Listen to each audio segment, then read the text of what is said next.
Yo, what is up, YouTube? Today I'm here with this scientist, and he just recently did a study about how microplastics are in your brain and there can be spoonfuls of them. Yo, what's up, YouTube? My name's Matthew Campen.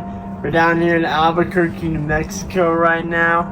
I did this study here in February 3rd of this year about microplastics in people with dementia, and we found using pyrolysis gas chromatography that people with dementia have 3 to 5 times more the amount of microplastics than the normal person does. We're in downtown Albuquerque right now, and we're going to be looking for people with dementia, and we're going to be trying to figure out if they do have microplastics in their brain, and we're going to explain everything about it. All right, wait, let's look around. Hold on. Oh, wait, I found someone. Wait, hey, do you have dementia? Yeah, I think so. Yeah? Wait, do you want us to tell you about microplastics? Sure, yeah. Sure, okay, hold on. Alright, so basically, since you have dementia, you might have 3 to 5 times more the amount of microplastics than a normal person does. People with dementia have the highest amount of microplastics in their brain. Like, you basically have like a spoonful of microplastics just like swirling around. Wait, what were we just talking about? Microplastics may seem really bad, and we probably freaked that homeless guy out a lot. You know what I mean? But it's not as bad as you think. Alright, there's a lot of things we included to freak out some people like this homeless man in our study, but there's also a lot of things we didn't conclude that can really mess up our study.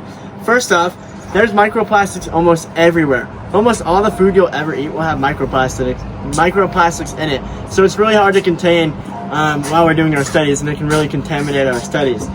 Second off, people with dementia have more plastics. Obviously, that's what our study about. But the evidence doesn't actually show that dementia is what causes those plastics to come in.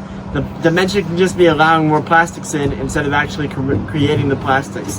The spoonful of plastic isn't necessarily true. It's just like a thing we say to scare the media about how much plastic is actually in there. It could be even a pinch.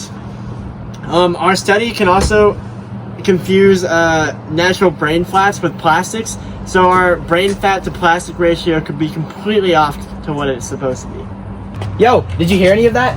What? Yo, What? you're gonna be okay, man. It's gonna be okay. So I'm not gonna turn into Tupperware? No, you won't. You're all good, man. You're all good. Thank God. So this is what you should take away from this video. So basically, our study wasn't an accurate representation of what was happening at all. We had a really small study sample, dozens of people, not hundreds or thousands of people. Our evidence wasn't actually solid enough to back up anything we were talking about. We really mixed up correlation and causation, and our methods weren't exactly true to what should be.